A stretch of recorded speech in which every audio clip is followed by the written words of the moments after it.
The snow falls like ash from heaven itself. It comes sideways, driven by wind that sounds like 1,000 wolves howling at once. The thermometer outside the trading post has frozen solid.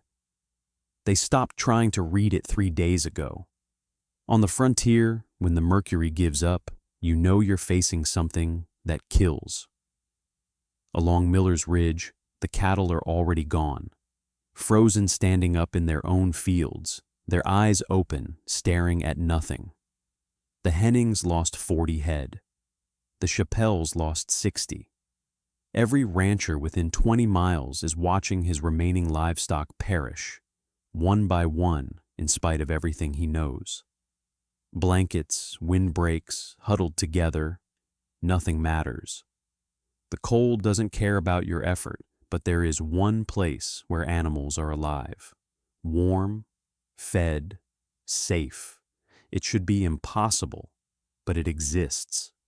And in 3 days, when the mockers finally understand what they've missed, when they finally comprehend that the man they laughed at was 3 steps ahead all along, their faces will show something like shame and something like gratitude mixed so close together you couldn't separate them with a knife. This is how salvation sometimes arrives, not as a hero on horseback, but as a blacksmith who never spoke a word, who prepared while the rest of us mocked. His name was Theron Voss, and he came to Miller's Ridge in the spring of 1878, 2 years before the snow changed everything. He rode in on a dappled mare named Sparrow, leading a cart full of tools and nothing else. No family, no letters of introduction, no stories about where he'd come from or why he'd chosen a small frontier town that already had a blacksmith. The blacksmith already here was Harold Carmichael, a man who'd built his shop near the livery when Miller's Ridge was barely more than a trading post and a prayer. Harold was respected, not loved, but respected. When Theron started building his own forge on the east side of town, next to a property nobody had wanted, because it backed against the butte, Harold laughed in the tap room of the Golden Nugget. "There's only enough work for one blacksmith here," Harold said, and everyone nodded, because it was obviously true. Miller's Ridge had maybe 300 people, and a blacksmith's work came in seasons: spring planting, summer repairs, fall harvests, winter emergencies. But Theron never approached Carmichael, never tried to undercut his prices. Instead, he set up his forge and waited. Within 2 weeks, all people realized something. Theron was different. His shoeing was precise. His repairs lasted longer. His work on broken implements showed a kind of patience that Carmichael couldn't match. More than that, Theron was always experimenting. New techniques, new alloys, new ways to make things stronger, more durable, more useful. He was also completely mute. Nobody knew if he'd been born that way or if something had stolen his voice along the road he'd traveled. Theron never wrote the story down. When he needed to communicate, he wrote on a slate board that he kept in his leather apron, or he made elaborate gestures, or he simply showed people what he meant through his work. A woman would bring in a horseshoe bent beyond repair, and Theron would study it, and then return 2 days later with something better than the original, not just repaired, but improved. A rancher would describe a problem with a fence, scratching the words in the dust, and Theron would nod and present a solution nobody else had considered. People got used to his silence, some even preferred it. There was something peaceful about a blacksmith who didn't fill the shop with gossip and complaint. Theron worked. Theron listened. Theron understood.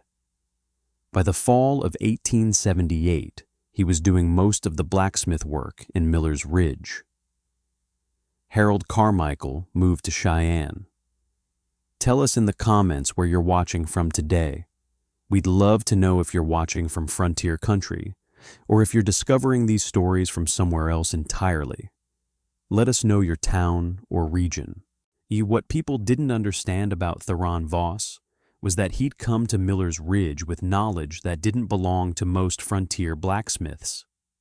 Before Miller's Ridge, Theron had lived in Minnesota, in a small settlement called Frost, where the winters came early and stayed late and killed the unprepared with a regularity that felt almost scheduled. He'd worked there for 7 years before diphtheria took his voice when he was 23 years old.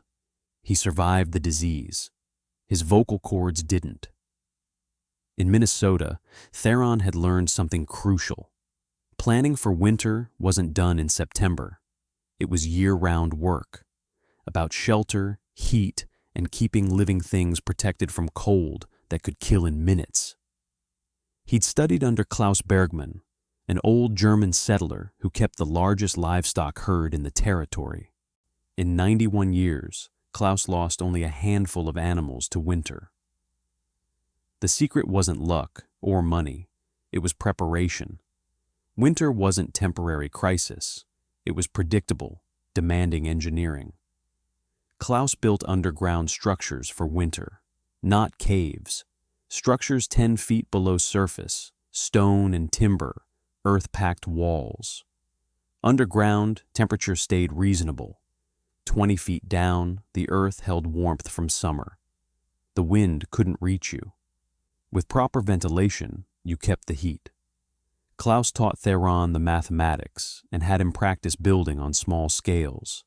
A root cellar, then a livestock shelter, then a full winter barn built partially underground.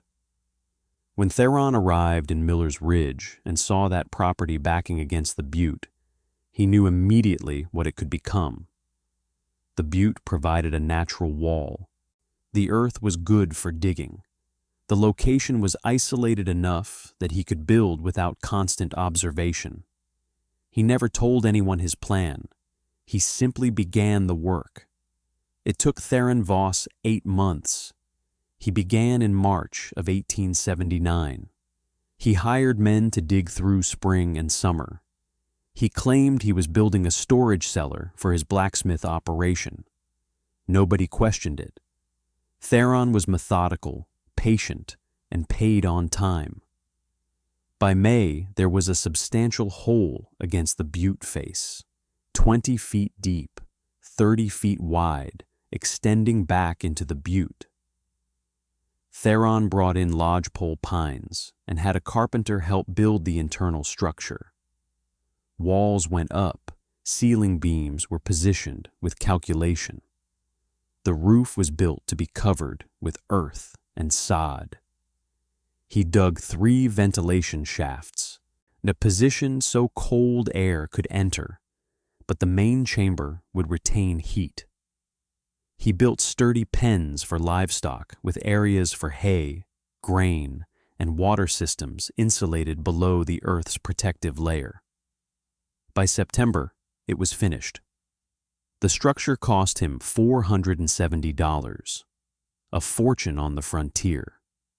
He was 31 and had put his entire future into a barn almost nobody knew existed.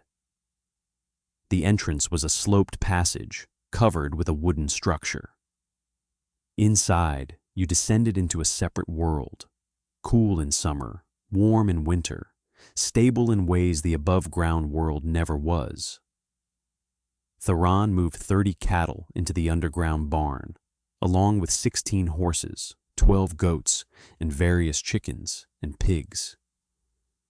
He kept the rest of his animals above ground, grazing normally, so nobody would notice that anything unusual was happening.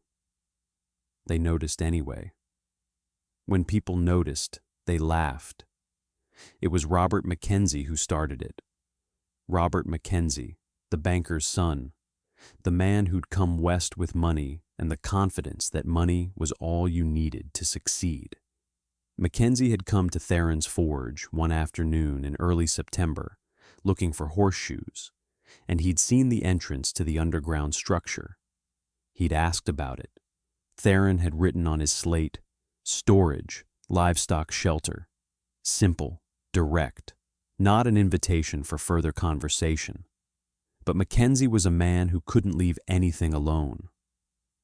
He came back the next day and brought 2 friends, Eugene Hollis, who owned the Mercantile, and Dr. Brennan, who was the closest thing Miller's Ridge had to a physician.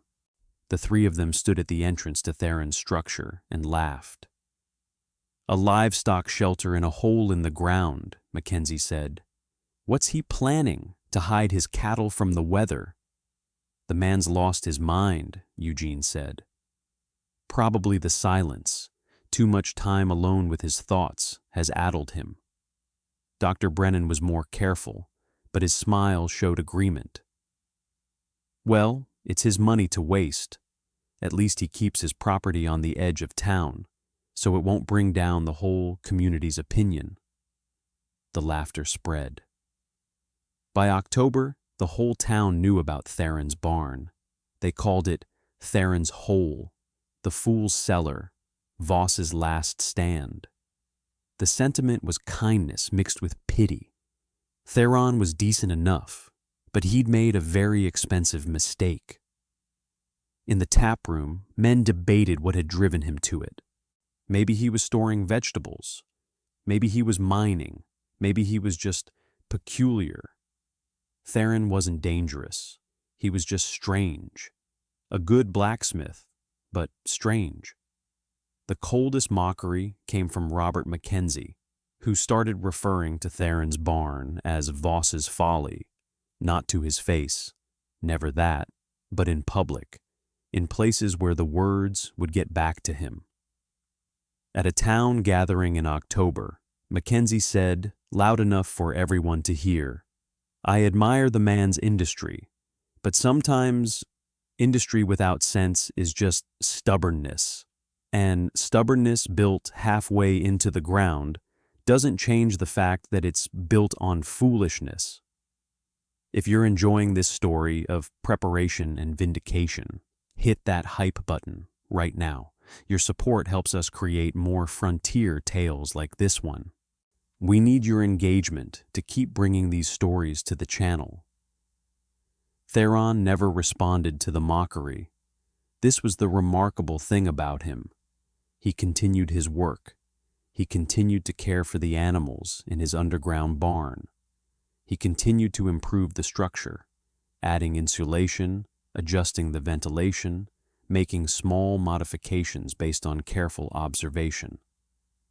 He continued to work as the blacksmith, shoeing horses, repairing tools, making items that people needed.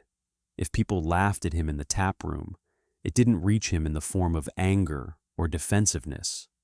Instead, he seemed to only work harder. He was out at his property most mornings and evenings, checking on the animals, ensuring everything was functioning as it should. In town, he conducted his business with the same quiet competence that had made him popular when he first arrived. What people didn't realize was that Theron was waiting for something. He knew something they didn't. He'd lived in Minnesota. He'd learned under Klaus Bergman. He'd studied the patterns. And something in the way the weather was developing, something in the quality of the early autumn cold, something in the way the animals were behaving, all of it suggested to Theron that this winter was going to be different. The 1879 to 1880 winter came early and hard. By November, snow arrived and didn't leave. By December, temperatures dropped further than anyone could remember. By January, people realized this winter was worse than normal. The warning signs had been there since October. Skunks migrated earlier. Birds were gone by early October. Beavers built their dams differently, higher and more elaborate. Klaus Bergman had taught Theron to read these signs. The animals understood winter before humans did. Theron had watched. He had prepared accordingly. Wind came from the north in solid walls. Snow accumulated so fast, paths between buildings were lost within hours. On worse days, people could freeze within 100 yards of shelter. The cold killed livestock. It killed them despite shelter, despite blankets, despite everything people knew about protecting animals. By January 15th, the Hennings had lost half their herd. The Chappelles were down to a dozen of what had been over 100. The Mitchells had lost every animal they owned. By the time the worst of the crisis arrived, Theron's underground barn was more than just finished. It was perfectly tuned. The animals inside lived in comfort. The temperature never dropped below 40 degrees. Hay was available in plenty. Water remained liquid because of the earth's natural insulation and careful maintenance. Ventilation kept the air clean. The animals were protected. More than that, Theron had been stockpiling grain for months. He had been preparing food for people, not just animals. He'd been storing it carefully in sections of his underground barn, separate from the livestock areas, keeping it dry and protected and ready. The blizzard that arrived on February 3rd was something beyond normal winter weather. It came with a kind of malevolence, if the land could possess such a thing. The snow was so fine and powdery that it penetrated cracks that shouldn't have been penetrable. The wind was so strong that it bent trees and tore roofs loose. The temperature dropped so low that exposed flesh froze in minutes.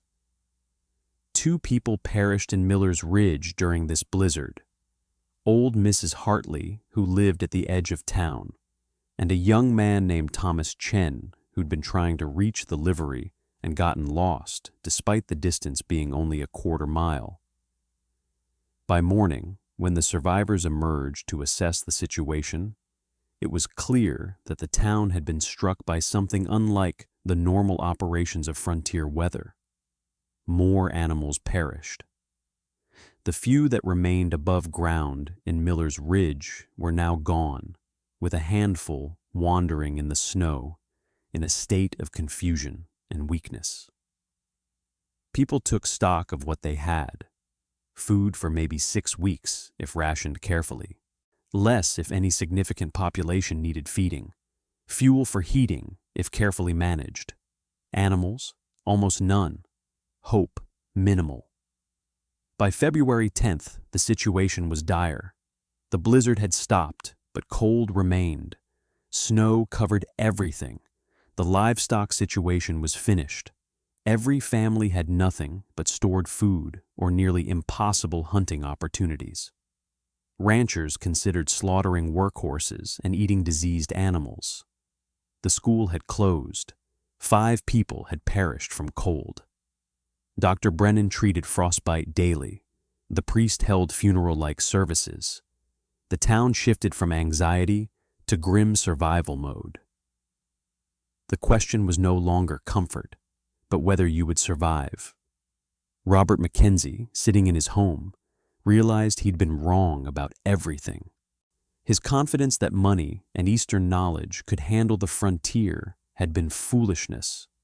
His mocking of Theron in the barn had been foolish. His wife had asked, "Will we survive this?" He had no answer. If Wild West retribution has become part of your week, consider joining the channel membership. Members get early access to new stories and help us keep producing content about frontier wisdom and the people who lived it. The link is right below this video.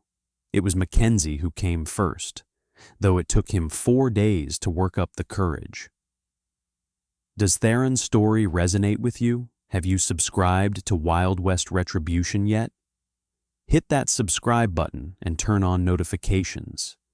We have stories like this coming every week. Stories about the people who saw what others missed and changed their world. He walked through snow to Theron's property, flushed with cold and shame.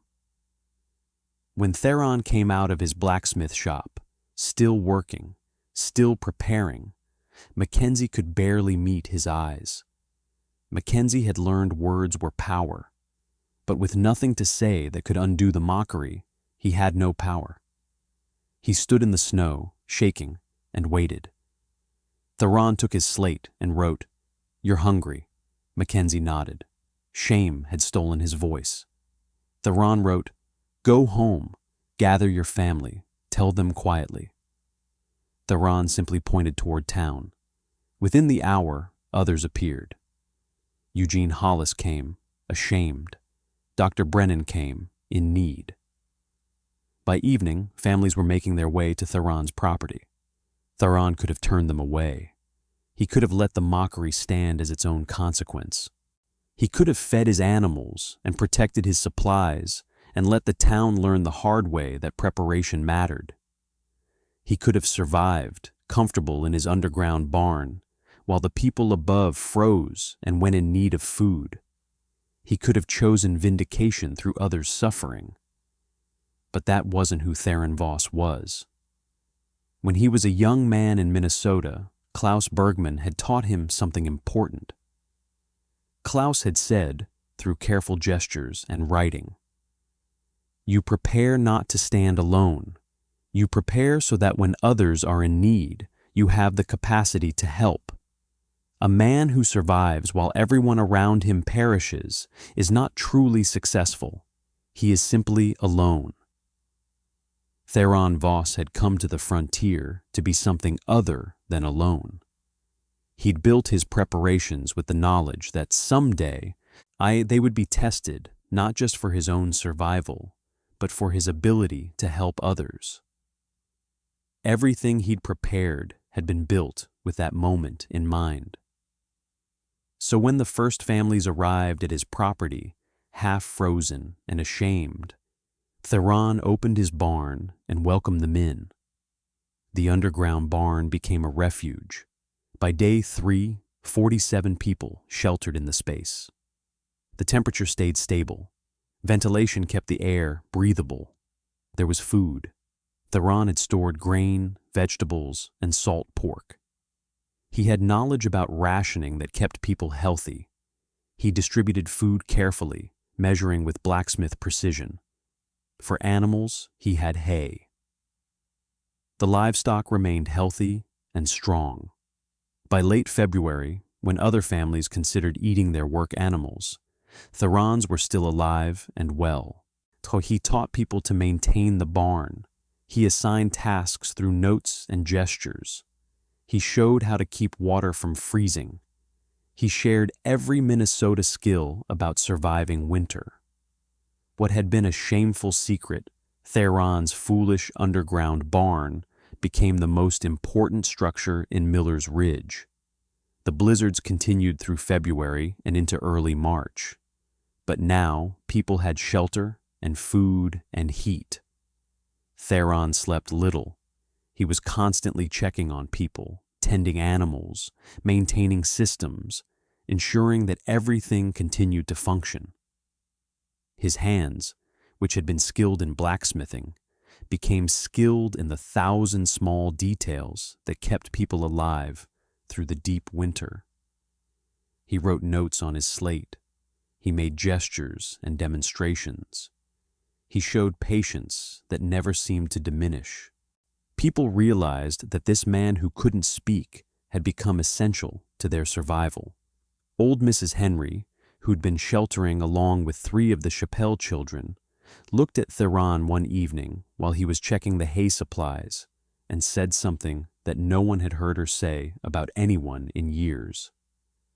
"That man has saved our lives." Dr. Brennan, who'd been treated with respect in Miller's Ridge as the closest thing to a physician, found himself taking directions from a silent blacksmith. And he understood that knowledge and wisdom didn't always speak loudly or use many words. Eugene Hollis, the mercantile owner who'd laughed about Theron's folly, realized that what he'd taken for foolishness was simply the work of a man who understood something the rest of them didn't. By late March, people could move above ground. The town emerged from Theron's barn in clarity. They'd survived because of Theron. because of a man who prepared while they mocked, who built while they laughed, who shared while they apologized. The apologies came with understanding. Robert Mackenzie stood in Theron's shop for 10 minutes, then placed a stack of bills on the workbench. He wrote, "Not payment. This is so you can rebuild what you shared." Eugene Hollis established a fund from the mercantile. Dr. Brennan wrote a letter to the territorial newspaper describing Theron's preparation and the lives it had saved. The letter was printed, and copies were sent to other towns. The town held a gathering on April 1st. Everyone who had survived in Theron's barn was present. They presented him with something that made him write on his slate for perhaps the first time with obvious emotion. "I'm grateful and humbled." Theron wasn't a man who sought attention. Faced with gratitude, he felt obligated to share his thoughts on slate. He wrote a series of messages that the townspeople read aloud so everyone could hear. What I learned in Minnesota was that the frontier teaches you to prepare for the worst and hope for the best. It teaches you that preparation isn't paranoia, it's responsibility. I came to Miller's Ridge and built something that seemed foolish because I understood that winter here would be like winter in Minnesota. And I was right. But more importantly, I learned that preparation is most valuable when it's shared. You mocked me. This was natural. The frontier is full of people who are willing to try new things, and most new things fail. You were protecting yourselves against the possibility that I was simply wrong. But you were also displaying something important: skepticism. Frontier people learn to question things that don't match their experience. What I want to teach is this: preparation and skepticism are not enemies. You can maintain skepticism while also preparing for possibilities you haven't yet encountered. You can learn from people who have different knowledge. You can admit when you were wrong without shame, because admitting you were wrong means you're learning. I will teach anyone who wants to learn about building structures that survive winter. I will share what Klaus Bergmann taught me. I will help anyone build their own preparations. Because Klaus Bergmann was right, the point of survival is not to survive alone. It's to have the capacity to help others when crisis arrives. Thank you for watching this story about Theron Voss and Miller's Ridge. This is a frontier story about a man who understood something that changed everything. If you haven't yet subscribed to Wild West Retribution, please do that now. We have more stories like this one, stories of preparation, vindication, and the people who saw something others didn't. By the following winter of 1880 to 1881, there were 3 underground barns in the Miller's Ridge area. Theron had built one for the Mackenzie family. Eugene Hollis had constructed another using Theron's designs. A rancher named Phineas Vickers was building a third on his property outside town. More importantly, the phrase Theron's barn stopped being an insult or a joke. Instead, it became the phrase that described any structure that was built with forward thinking and preparation. When someone made a decision that was unpopular but wise, people would say, "He's building a Theron's barn," meaning he's preparing for what others can't yet see. When Theron Voss finally left Miller's Ridge in 1883, he moved to a larger town where his skills were needed even more. He left behind more than improved livestock survival. He left behind a changed attitude toward preparation and unconventional wisdom. He left behind the knowledge that the people who are mocked for being different are sometimes different because they know something important. That the frontier, for all its immediate challenges, it is ultimately won by people who can think beyond the current moment. Klaus Bergman had passed that knowledge to Theron in Minnesota. Theron passed it to Miller's Ridge. And Miller's Ridge never forgot that sometimes the people who build in silence, who prepare while others mock, who persist despite laughter, sometimes those people are the ones who save everyone. Sometimes the barn built in the ground is more valuable than all the structures built in the sun. Sometimes the man who can't speak has the loudest voice.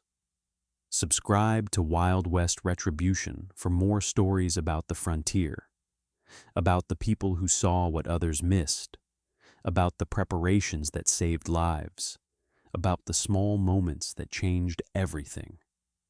Click subscribe now and hit that notification bell so you don't miss our next story. Thank you for watching.